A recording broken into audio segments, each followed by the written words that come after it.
আজকে নিউজ দেখলাম একটা, আমার এক ভাই শেয়ার করেছে হোয়াটসঅ্যাপে আমাকে।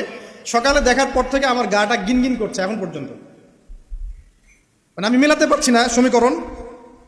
আর এই যখনই পড়তে বসছি বা আমল করতে যাচ্ছি, নামাজে দাঁড়াচ্ছি, ওই নিউজটাই মাথার মধ্যে বারবার ঘুরপাক খাচ্ছে। দেখলাম যে দীর্ঘকাল পর্যন্ত, একটা দীর্ঘ সময় পর্যন্ত একজন বাবা তার মেয়ের সাথে জেনা করে যাচ্ছে এবং সে হাতে নাতে আজকে ধরা পড়েছে। মানুষ তাকে গণপিটুনি দিচ্ছে। কোন একটা জেলার নাম বললো, আমি ঠিক মনে করতে পারছি না, মেবি পটুয়াখালী টাইপের কোন একটা জায়গা। তো একটু ভাবেন যে আসলে কোন জায়গায় আমরা আছি এখন।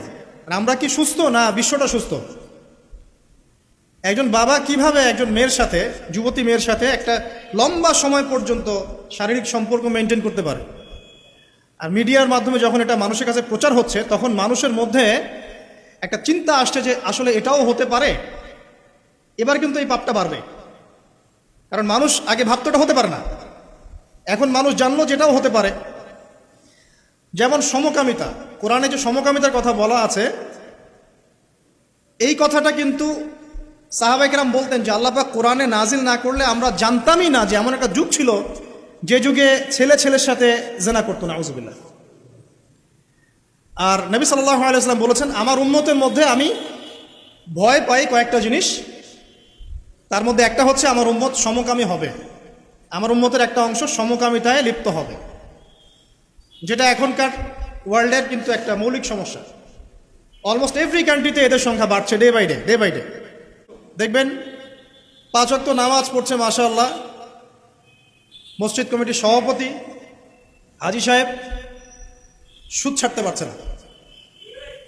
অদ্ভুত যোগ। দেখবেন যে মাশাআল্লাহ বাবা তাহাজ্জুদ গোজার, বাবা প্রত্যেক রাতে তাহাজ্জুদে নামাজ পড়ে মাশাআল্লাহ। মাও দেখবেন যে বোরখা পরে বাইরে বের হচ্ছে, মেয়ের গায়ে পর্দার বালাই নাই। অদ্ভুত যোগ, মানে মা আর মেয়ে বাইরে বের হয়েছে, মা মাশাআল্লাহ খাস পর্দা, যদিও তার দিকে কেউ তাকায় না, আর মেয়ের গায়ে পর্দার কোনো বালাই নাই। মানে এমন একটা যুগ, আপনি যদি আল্লাহ এবং তার রাসূলের চোখ দিয়ে দেখেন, কোরআন এবং সুন্নাহর নূর দিয়ে এই বিশ্বটাকে দেখেন, আপনি হতবাক হয়ে যাবেন যে কি হচ্ছে আশপাশে। আসলে এই ওয়ার্ল্ডটাই পাগল না আমি নিজেই পাগল? তখন আপনার কাছে এরকম মনে হবে। তো এখন মনে হয় আমরা নিজেরাই মনে হয় পাগল, ওরাই মনে হয় সুস্থ।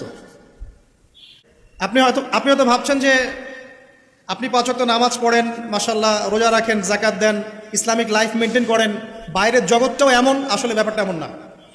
বাইরের জগৎটা ডেঞ্জারাস, ডিসগাস্টিং, মানে একটা ডেভোস্টেটিং বাইরের জগৎটা। পাপ, পঙ্কিলতা, অশ্লীলতা, ফাহেশা, হারাম, ব্যভিচার, জিনা, সমকামিতা, সুদ, ঘুষ, দুর্নীতি, হত্যা, রাহাজানি, ডাকাতি, চুরি শব্দে ভর্তি বাইরের জগৎ। আর আমরা মসজিদে এসে 5 ওয়াক্ত সালাত আদায় করছি আর মনে করছি আমরা সেফ। যতক্ষণ বাইরের পরিবেশটাও ইসলামের আদলে গড়ে উঠবে না, ততক্ষণ পর্যন্ত আমাদের ব্যক্তিগত জীবনের ইবাদত, পারিবারিক জীবনের ইবাদতগুলো দীর্ঘ সময় পর্যন্ত সাস্টেইন করতে পারবে না। অদ্ভুত যুগ। ঘরে ঘরে দেখবেন পরকীয়া চলছে, ম্যাক্সিমাম ঘরে ঘরেই পরকীয়া। স্বামী স্ত্রীকে নিয়ে সন্তুষ্ট না, স্ত্রীও স্বামীকে নিয়ে সন্তুষ্ট না। আগে যেমন ডায়মন্ড খুঁজে পাওয়াটা খুব রেয়ার একটা ব্যাপার ছিল, এখন একটা কুমারী মেয়ে খুঁজে পাওয়াটা রেয়ার ব্যাপার হয়ে গেছে। বিয়ে তো করেন নাই, করতে যান সামনে, আর যারা করেছেন তারা তো আমার কথা বুঝবেন। কারেন্ট জালেও যে জাটকা ধরা পড়তো, এখন আপনি পবিত্রতার জাল দিয়ে সার্চ করেন, দেখেন কয়টা কুমারী মেয়ে খুঁজে পান। স্কুল কলেজের মেয়েরাও এখন কুমারী নাই, অনেকেই নাই, ইল্লা মাশাআল্লাহ। পরিবারের লোকজন জানেও এগুলা, এটাই স্বাভাবিক এখন। গত লেকচারে কিছু কথা বলছিলাম যে মিডিয়ার মধ্য দিয়ে এমন একটা ট্রেন্ড চালু করা হয়েছে যে আস্তে আস্তে পাপগুলোকে স্বাভাবিক করে ফেলা হয়েছে। সুদ খায় মানুষ, কোনো ফিলিংস নাই, মনে করে স্বাভাবিক, সবাই খায়, আমিও খাই, এই যুগে না খেলে চলে নাকি? ঘুষ নেয় মানুষ, বলে স্বাভাবিক, ঘুষ ছাড়া কি চাকরি হয়? Normal trend. দুর্নীতি মানুষ করে, স্বাভাবিক, নর্মাল, ও তো করে, আমি করি তো কি হয়েছে, আমার বড়জনও তো করে, সেই বড়জন বলছে আমি করি তো কি হয়েছে, তার বড়জনও তো করে।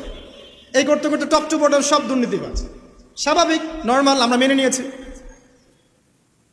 এভাবেই চলছে। যুবকরা স্মোক করে, মাদক সেবন করে, নর্মাল, সব যুবকই তো করে। কলেজ ইউনিভার্সিটিতে আমি করলে কি সমস্যা? জিনা, সবাই তো যাচ্ছে পতিতালয়, তা আমি গেলে কি সমস্যা? সবাই অ্যাফেয়ার করছে হারাম, তা আমার একটা গার্লফ্রেন্ড থাকলে কি সমস্যা? এভরিবডি হারামগুলোকে আমরা মেনে নিয়েছি এবং মিডিয়ার মধ্য দিয়ে ট্রেন্ডটা চালু করা হয়েছে যেগুলো নর্মাল। অথচ নবী সাল্লাল্লাহু আলাইহি ওয়াসাল্লাম, এই ফয়জুল কালাম বইয়ের মধ্যে হাদিসটা আছে, যখন তোমার পাপ তোমাকে বাধা দিবে না, মানে তোমার ভিতর থেকে একটা বাধা আসবে না যেটা পাপ, বুঝবা যে ঈমান নাই তোমার মধ্যে। যখন ভিতর থেকে পাপ করলে একটা বাধা আসে, বুঝবা তুমি ঈমানদার। মানে পাপ করলে যদি বাধা আসে ভিতর থেকে যে আমি একটা খারাপ কাজ করেছি, আল্লাহর কাছে আমাকে তওবা করতে হবে, ইস্তেগফার করতে হবে, তখন বুঝবেন যে আপনার ভিতর ঈমান আছে। এই জন্য আল্লাহ পাক আপনার মনের মধ্যে এই চিন্তা নিয়ে আসছেন। আলহামদুলিল্লাহ। যখন পাপ করতে করতে দেখবেন আপনার মনে কোনো ফিলিংসই নাই, তখন বুঝবেন যে আসলে আপনার ভিতর ঈমান আর কিছু বাকি নাই, যেটা আছে খালি ফোস্কার মতো, একটা নুক্তার মতো। নবীজি বলেছেন সাল্লাল্লাহু আলাইহি ওয়াসাল্লাম, মানুষের অন্তর থেকে আমানত উঠে যাবে, একটা ফোস্কার মতো পড়ে থাকবে, নুক্তার মতো পড়ে থাকবে। জনগণ বলবে যে অমুক লোক খুব বড় আমানতদার, অথচ ওর কলবের মধ্যে আমানতের জাররা পরিমাণ বাকি থাকবে না। তো কোরআন এবং সুন্নাহর চোখ দিয়ে আপনি একটু চারপাশটাকে দেখেন, একটু অনেস্ট হই, নিজের সাথে একটু অনেস্ট হই। আমার মধ্যেও যদি ভুল থাকে আমিও নিজেরটাকে একটু দেখি। আমাদের যেভাবে আমল করা উচিত ছিল, আমরা যারা দিনের দায়ী বলি বা আলেম বলি, রিপ্রেজেন্টেটিভ বলি, আমরা সেরকম আমল করতে পারছি না। আমাদের যেমন সাহসী হওয়া উচিত ছিল, আমরা আসলে পারছি না। আমাদের যেমন ঈমান, শৌর্য, বীর্য এবং দূরদর্শিতা রাখা উচিত ছিল, আমরা আসলে পারছি না। ধর্মের মধ্যে আপনি দেখেন ম্যাক্সিমাম ধার্মিক দুনিয়াদার হয়ে আছে। দুনিয়ার স্বার্থ আগে, তারপর দিন। যে যার স্বার্থে দিনের কাজ করছে, আবার ঐক্যের স্লোগানও তুলছে।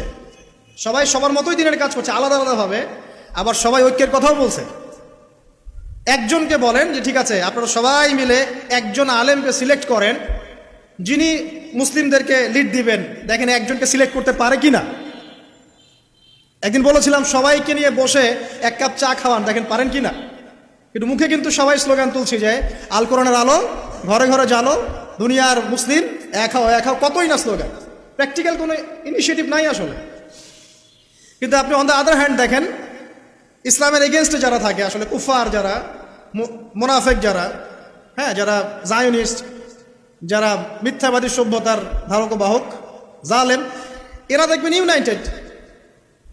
এদের মধ্যে 100টার মধ্যে 90টা বিষয় যদি দ্বিমত থাকে, তারপরেও তারা একটা জায়গায় ইউনাইটেড যে ইসলাম এবং মুসলিমকে ডমিনেট করতে হবে। আর আমাদের মধ্যে যদি 100টার মধ্যে 99টা বিষয়ে একমত থাকি আমরা, আর একটা বিষয়ে আমরা যদি দ্বিমত থাকি, আমাদের সেপারেশনের জন্য দ্যাটস এনাফ। এই যুগে আছি আপনি আমি। খেয়াল করে দেখেন, আমরা আইওয়াশ শোডাউনে বেশি বিশ্বাসী। এখন মুসলিমরা আমরা আইওয়াশ করতে বেশি পছন্দ করছি, শোডাউন করতে বেশি পছন্দ করছি। কনস্ট্রাকটিভ কোনো কাজ নাই। আজকে আপনি একটা পোস্ট দিচ্ছেন, কালকে একটা লেকচার দিচ্ছেন। আজকে একটা বই লিখছেন, ঠিক আছে, কালকে হয়তো আপনি অন্য কিছু করছেন, কিন্তু কাজগুলো সব বিক্ষিপ্ত, কনস্ট্রাকটিভ না, যার কোনো লক্ষ্য আছে, সুনির্দিষ্ট লক্ষ্য আছে। সুনির্দিষ্ট লক্ষ্যকে সামনে রেখে মুসলিমদেরকে কাজ করতে হবে। কিন্তু এই দায়িত্ব কে পালন করবে? তরুণ সমাজ এখন মুখিয়ে থাকে এসবের জন্য, তাদেরকে কে নেতৃত্ব দিবে? তাদেরকে বিষয়গুলো বুঝাবে কে? সিচুয়েশন ব্যাখ্যা করবে কে? আর যদি আপনি 2-4 লাইন বেশি কথা বলা শুরু করেন, তাহলে আপনার গলা বন্ধ করে দেওয়া হবে। আস্তে আস্তে এগুলো সব মেনে নিচ্ছি আমরা, এভাবেই চলছে বিগত 100 বছরে। লাস্ট 100 বছরে, এক বছরে কয় দিন? 365 দিন। এই বিগত 100 বছরে এক একটা করে দিন, এক একটা করে রাত গিয়েছে, উম্মাহ আজকে এই জায়গায় এসেছে। আজকে থেকে 100 বছর আগের উম্মার হিস্ট্রিগুলো পড়ে দেখেন, তারপরে আরও সামনে যান, ওসমানীয় খেলাফতের দিকে যান, তার আগে যান ফাতেমিতে যান, কর্ডোভায় যান, মুঘলে যান, এদিকে আপনার মামলুকে যান, ঠিক আছে, তাবেঈনদের যুগে যান, আব্বাসীয় খেলাফতের যুগে যান, উমাইয়াতে যান, সাহাবীদের যুগে যান, দেখবেন ওই সময়কার মুসলিমদের অবস্থা এমন ছিল না এবং বিশ্বের প্রেক্ষাপটও এমন ছিল না।